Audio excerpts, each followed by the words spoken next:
Hey guys, welcome back to Days with Delia. Today we are going to be talking about a very interesting and relatable situation, which is the fear of never getting married, never being a mom, and basically the fear of being single forever. And I think that is a very widespread issue that so many people have in the back of their minds. So it's a very good topic to talk about. But before we get started, I do just want to remind you that if you'd like to write in with your situation, you can send me an email to dayswdelia@gmail.com. Also, just a quick reminder that if you enjoy this video, it would be great if you could subscribe, hit the like button, and leave a comment with your thoughts, your wisdom, your life advice. That's always helpful too. Now let's get started.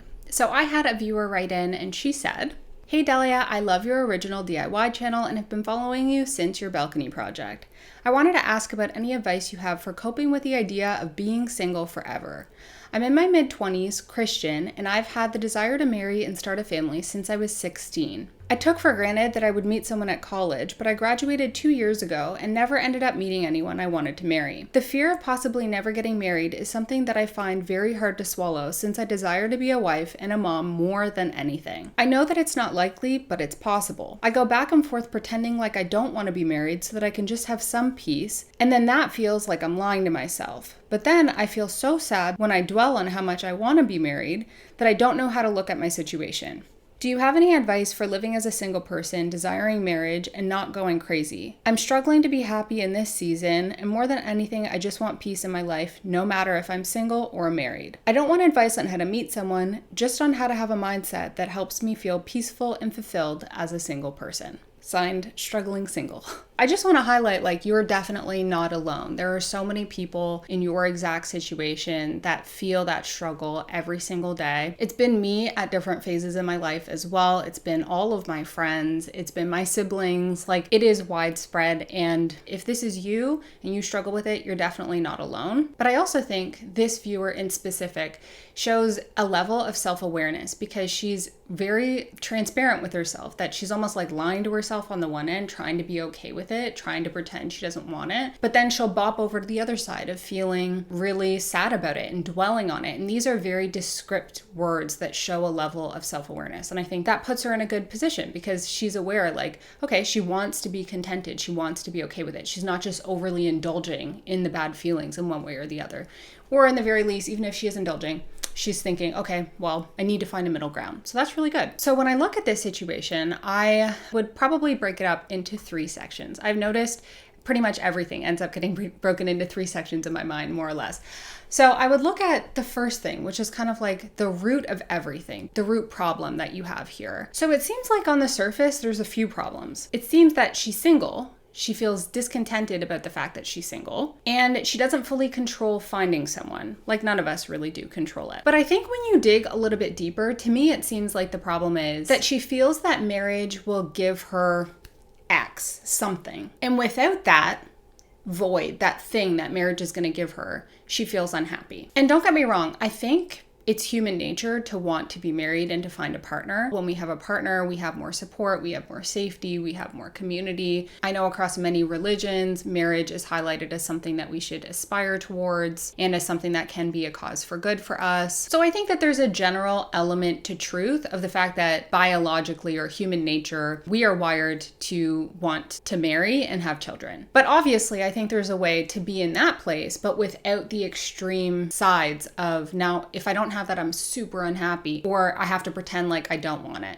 So I think that would indicate to me that there's something a little bit deeper going on. So one of the questions I would ask is, what does she feel that marriage will give her? Is it a sense of support, of love, of fulfillment in life? Is it someone who will make her feel special? Is it excitement? If this is something that relates to you, you're single and you're looking at this and you dig deep and you identify that there are those things that you're wanting, then this is actually something that would be really good to look at. Because that's basically how you can understand what it is that's throwing things a little bit out of whack, that's stopping you from being at peace or having a contented state of mind. You can also see whether something is leading to being overreactive that's causing more anxiety or more unhappiness. And from there, you can really see what needs to be addressed. So the viewer is definitely looking for a state of peacefulness and acceptance with the idea of being single or being married and just accepting what her fate will be. And I think that's really healthy. So it's it's like she knows logically what she should feel, but something seems to be going a little bit out of whack or a little bit overactive. And I think that one of the steps to actually figure out what's causing that would be to look at what it is that you think marriage will give you. So that, I think, is kind of the root problem of the situation. It's not the fact that she's single. It's not the fact that she wants to get married, because I think you can be both those things and be at peace. I think it's the fact that marriage seems to represent something. You feel like you'll get something from that marriage, and without it, you feel unhappy. Like it kind of indicates there's something activating about that. So the next thing I would look at is, what do you want? So we covered this a little bit. On the surface, it seems like what she really wants is to be married and to be a mom. But she clearly has a lot of self-awareness, because she's like, actually, that's what I want. But what I really want, like at a deep level, is the peace around whether or not that happens, and regardless of if I stay single. And I absolutely love that aspiration towards contentment, towards peacefulness, because that is so grounding. Like, you're already on that good path there. Now, contentment and peace come from this calm and this acceptance around the fact that we can only control what we can control. Certain things are not in our hands. I personally believe they're in God's hands. You might believe they're in the universe's hands, but it might help if I share how I used to look at it. If at the age of 20 years old, I know the viewers around mid-20s, so maybe 24, 25. But when I was 20, I had this thought. It was that if at the age of 20, I had not met a single man during elementary school, middle school, high school, university, jobs, activities, parties, if I had never met a single man that I would want to marry, then even though there are billions of fish in the sea, I can only do what I can. And from there, me meeting the right person who would be my spouse has to be orchestrated by a higher power, and I don't really control it. It's not like there were 5 men that I met of the over 1,000 men I probably met in my lifetime up until that point that I thought would make a suitable husband for me, that I thought would be a good match for me. So for me, there was this acceptance that it's not really in my hands. The ability to find a truly good man who is grounded, who's going to treat me right, who has good values, who has good outlook, who is smart, who is what I really need in life, that has to be fated for me. So there's no control. I don't control that. Now, for me, that outlook was kind of comforting. But I think that outlook maybe is only comforting if you have if you have belief in God. And I know that the viewer mentioned that she is Christian, which means she does believe in God. So I wonder if that would be comforting to her. But I also think that would only be comforting and a thought that would be helpful if you also don't struggle with a lot of anxiety and fear. So if you're in this situation, do you struggle with anxiety? And from my experience with most women that I know who have this narrative around like kind of stronger fear around being single and not getting married, that tends to be coupled with anxiety and fear. So if this seems to be you, I take a little look at where that need for control comes from, where you can't find peace in it. Like, where does that block come? And I think if you really go far enough back, so if you like skim through all the layers of the surface things that will pop up and you go, well, why do I feel like that? Well, why do I feel like that? Like, ask yourself that question over and over and over to every answer that you have in your head. You will probably get to some memory that you have, to some situation that you have from your childhood. So maybe it's that mom or dad were a bit volatile. Maybe you wanted or needed more love when you were a kid. Maybe you were treated unfairly to another sibling. Or maybe you got looped into adult issues when you were 5, 6, 7, and that was really overwhelming for you because you felt helpless, like you couldn't cope, like you didn't know what to do and you wanted to control the situation. But obviously you were a kid, so in any of those situations, you didn't have any of the tools to be able to fix it, and you actually were a bit helpless as a child. And I'm not sure if any of those would apply to you, but if any of them are, or whatever it is for you, that would be really helpful to address. Because it will probably be something like that is turning the feelings of dissatisfaction around being single from being something that's manageable and you're okay with to something that is probably an overwhelming feeling, kind of like a bit of a raging, overwhelming feeling. Also, I just want to mention, I did get a comment on my last video that I wanted to address, and it was something to the effect of, by looking at our childhoods, that's not really helpful because we end up placing blame in our childhoods instead of taking accountability. I just want to clarify what I mean when I say look at our childhoods. A lot of times we have patterns that present as adults now. And sometimes they're not logical, and we want to act in a different way. We want to react in a different way. We don't want to have strong anxiety or fear or sadness or whatever it is. And when you just try and treat that surface feeling or that surface behavior, you'll find it's so hard to get rid of it. It's so hard to fix it. And the reason is often because when we dig deeper and deeper and deeper, it has nothing to do with the current situation. It feels like it does. But a lot of times it is linked to those deeper things that happen to us. And so when we look at our childhood, it's just to say, what was missing so that I can address it, so that I can heal that wound that I had, so I can heal that thing that wasn't fair when I was 5 years old or 10 years old within myself. And as a result, I won't have that overreactive part of me, or it will be more manageable.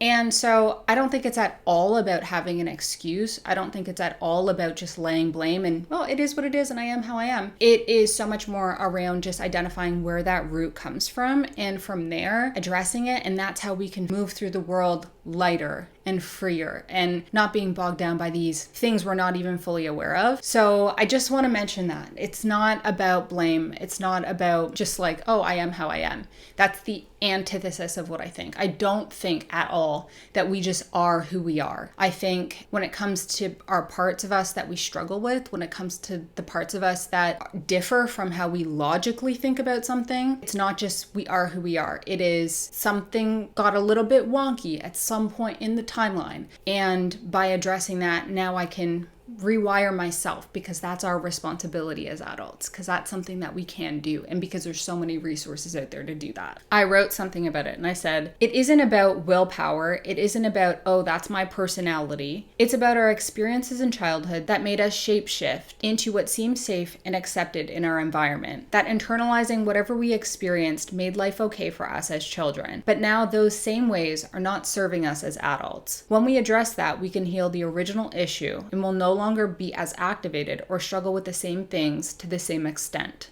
Knowledge is power. I'd just like to take a quick break to remind you that you can send an email in with your situation to dayswdelia@gmail.com. And also that if you're enjoying this video, it would mean a lot if you hit the subscribe button, leave a like, and leave a comment down below as well. Any of your advice, or if you relate to anything that I'm saying, that would be so helpful. Now back to the video. Okay, so I feel like we've kind of looked at the current situation, the past situation. Let's kind of summarize and also go through some steps, because I know she really wanted to know, like, how can I be at peace? How can I find a way to more contentment? And I think I want to address that now. So how can you get what you want in this situation in your life? So I know she said she doesn't want advice on how to meet someone, so I'm not gonna go into that. Although I will say, if you're Christian, you want to find someone that's Christian, maybe look for some Christian apps or do something like that. Like, that makes it a little bit easier, find, but we're not going to go down that road. So more so just on how to have a mindset that helps her feel peaceful and fulfilled as a single person. So first, a little summary, because I know I talked a lot, but a little summary, and then also some more tips that I have. So the step one would be that I think that she should try to adopt a mentality that God has a plan for her, and when the timing is right, it will happen.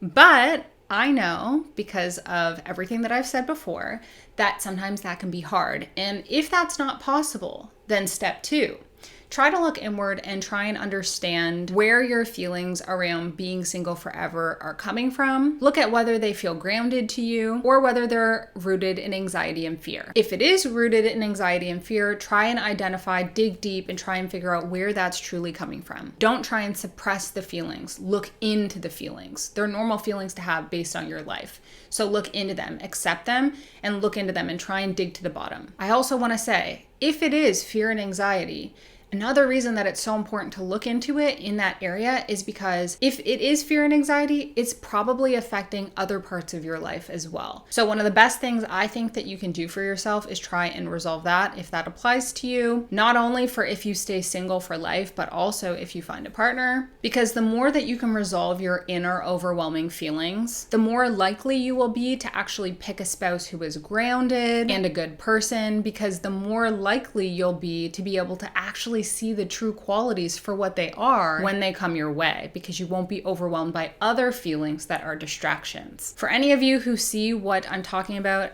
as it relates to yourself, I could not recommend more reading the book Attached. I will link it down below. The concepts in it are so helpful to understand yourself clearly. They've helped me, they've helped my husband, they've helped my siblings. It's so good. And honestly, there's so much knowledge in books. It's so much better than video content. I've watched videos on the concepts in the book, and they're just nowhere near as good. So read the book, Attached, take some time out of your day, read it along, and you'll see how much you see yourself in the book. And all it does is help you. Again, knowledge is power. Okay, so the next step, I would say, step 3 to this individual is that I think that she should make sure that she's putting her in the right situation to actually find the type of relationship that she wants. So what does that mean? That means don't put yourself in situationships. Don't waste your time with someone who on a dating app, clearly isn't looking for something serious and isn't ready for it. Don't date anyone that you think would not make good marriage material and or who isn't actually looking for a serious relationship. If you go on a date with someone, if you're on dates with someone and they bring out some bad feelings in you, your gut instinct is saying, something feels a bit off. Listen to it. Don't continue. Don't waste your time. And of course, a big part of that too is actually knowing what the right person looks like and means to you, which isn't so much about vain things and is much more about who someone is at the soul level. And you'll be more grounded in identifying who that right kind of person is, what those qualities are, like assessing those. The more grounded you are in yourself, the more you'll be able to see the right qualities in someone else. And it's very interesting to say that, but I think for me, as I started by reading that book, Attached, I was also in therapy, but I think the more I read that, the more it clicked in. Certain parts of myself were a little bit out of whack. And as I worked on them, the way that I viewed relationship and what's acceptable and what's not acceptable and the qualities I look for and what will be good for me and what isn't good for me and what's maladaptive and toxic, but that I didn't realize became very clear, and it became integrated into my felt sense and my gut instinct. And that is basically what you want, because, marriage is all good and dandy, and if it goes in your favor, it can be the best thing ever. But also, there's a 50% divorce rate. So that's there for a reason, because people often don't pick good partners and they don't actually even know what to have as expectations for themselves, at a true deep level. They don't know how to hold a partner accountable for the way that they act. They don't know how to properly grow as people, and they don't know that their partner isn't willing to grow either, and they don't even know what it should look like. So getting that understanding is one of the best things you can do for yourself. So a big part of what this viewer wants to feel is peace. And a tip for that is really to reorient your life around the small things of life. And this is where mindfulness really comes into place. Focusing on the little things, going on a nature walk, pondering about nature, not taking things for granted, just slowing down your whole experience and really focusing on the little things around you. The temperature of the air, the snow hitting your face, the way the leaves are, dancing about, the sound of little chickadee birds. All of that is so powerful and can give you peace. Of course, I think reminding yourself of what you do have does go a long way, but sometimes it can be hard to do that, and I'm well aware of that, because they say the whole gratitude thing. Yes, of course, gratitude goes so far. Being grateful really does ground your whole experience, but I know that can still be hard, especially when we're in that state where we might feel a bit sad. But yeah, focusing on the little things goes a long way. It doesn't need to be big, fancy, extravagant things. It doesn't need to be an expensive purse or a big vacation. Say you're just going on a little drive, you stop in a little town, you go to an ice cream shop or to a cute little shop. Admire the shop, feel the sun on your face, notice how big a tree is. Admire all those little things and then try and apply that across the board to your life. And that is such a grounding thing. That was one of the first things I tried to do a couple years ago. And of course it wanes and it takes dedication, and you have to really try and do it, but it can make a big difference. I also think it's really important to not think about life so much is black and white. I know she said, I go back and forth pretending like I don't want to be married so that I can have some peace, but then that feels like I'm lying to myself. And I just want to say, you don't need to tell yourself, or you shouldn't need to tell yourself that you don't want to be married. You want to find someone, and that's okay. That's human nature. You don't need to lie to yourself. And when we do lie to ourselves, we're just suppressing our feelings. We're trying to stuff them down like they don't exist, but they do exist. And that's when it comes out. And that's why you see the flip-flop. You just need to find a way to exist in that in-between, which I think you're aware of. And the in-between, what might that look like? That might look like, I want to find a significant other, and I'm doing what I can. I'm staying grounded. I'm trying to meet men who are also looking for a relationship. I'm not staying in bad situations. I'm letting fate take its course. And beyond that, there's nothing more that I can control. And if I never find a partner, I will make my life fulfilling. I will keep or find close friends, and I will do activities that are enjoyable. The truth is, we all know this. Marriage seems great on the surface, but divorce rate is still 50%. It takes so much emotional maturity and work and effort to make a marriage grow. And if you find a good one that God fates for you, then they're going to be willing to put in the effort and grow with you and to become that solace for you. But a marriage without that can be one of the worst things ever. It can be way worse than being single in a lot of ways. And either way, it's still okay to want marriage. Now, the viewer and I are different religions. I'm sure we come in a mixed bag, all of us are, but I did think that there was something that I could share that might apply to her, because even though we are different religions, we have a lot of the same beliefs. So I thought I would share this. I believe that the only one that will always be with me is God, no matter what. Through my life experience, I've seen that spouses can let you down, parents can let you down, siblings and best friends can sometimes not be there for you. It's not personal, but it's just the way that life goes. And the only one that you can really count on is God. He knows you better than you know yourself, and he decides everything for you. So he's got your back when you're single, and he's got your back when you're in a relationship, and he'll always make it so that you're okay. And I find that having that consciousness, like that God consciousness, is grounding in itself. So basically knowing that no matter what, you'll be okay, and that you're never truly alone, that can be comforting. So that is something to keep in mind. The other thing I wanted to share was that there is a prayer in Islam that gives me comfort. It's a way of looking at life that gives me comfort, and I thought I would just share it. But if this is not your cup of tea, no need to listen, you can disregard it. But it's basically that when you ask for something that you want, so maybe you pray to God. When you're praying, you ask for what you want and you say, only if it's good for me. So in that notion, you're asking for what you want, but only if God thinks that it's good for you. You're basically giving your faith over to him because he knows what's best and what will be best for you. And I find that orientation also gives me a lot of peace as well. Sometimes we want things in life and they end up being the worst thing, and we would never have known why. And that's kind of where that comes from. It's like no matter what we experience, we learn from it, we grow from it. And we only want something that we really want if it's going to be good for us. And I want to just close out by giving a completely unrelated example. But, you might want to make a ton of money. You might want to be super successful, start a business, make a ton of money. But if you go down that road, you might get all that money and then find that your friends don't really connect to you, or it might change who you are. It might change your priorities in life. You might become ungrounded. You might no longer be close to X, Y, and Z person. It might make you a less good person. So sometimes things that seem good, that we want so much, it's universal, everyone wants money, it can actually be a really bad thing. And then maybe losing money seems like the worst thing in the entire world, but maybe when a person loses money, they end up being way more grounded and they feel more connected, and they no longer value things that are vain, and they no longer value things that have not a lot of value in life. To give another example, for me, it's like, I really, really, really wanted to make DIY Delia work. And that came at one of the biggest costs to, my mentality